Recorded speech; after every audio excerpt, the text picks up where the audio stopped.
ப்ரீபில் PC வாங்கி எக்ஸ்ட்ராவா cash waste பண்ண போறீங்களா? இல்லனா நீங்க இஷ்டப்பட்ட கஸ்டம் பிசியை வாங்கி ஸ்மார்ட்டா மணி சேவ் பண்ண போறீங்களா? வாங்க எது பெஸ்ட்னு பார்க்கலாம். ப்ரீபில் பிசில எக்ஸ்ட்ராவா பிராண்டுக்காக பே பண்ண போறீங்க.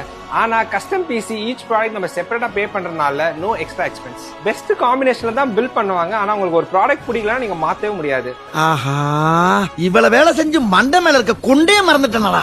ஆனா இங்க நீங்க நினைக்கிற மாதிரி எல்லா காம்பனன்ட்ஸும் உங்க பட்ஜெட்க்கு ஏத்த மாதிரி போட்டுக்கலாம். வாரண்டி மொத்தம் பிசிக்கு தான், இண்டிவிஜுவல் ப்ராடக்ட்ஸ்க்கு கிடையாது. பட் இங்க ஈச் அண்ட் எவ்ரி ப்ராடக்ட்ஸ்க்கு வாரண்டி இருக்கு. So no problem. Custom or prebuilt PC இந்த ரெண்டுமே பெஸ்ட் பிரைஸ்ல எங்க பர்ச்சேஸ் பண்ணலாம் தெரிஞ்சுக்க பிசின்னு கமெண்ட் பண்ணுங்க. நம்ம கம்ப்யூட்டர் ஜீனி உங்களுக்கு அந்த சீக்ரெட் லொகேஷன் ஷேர் பண்ணும்.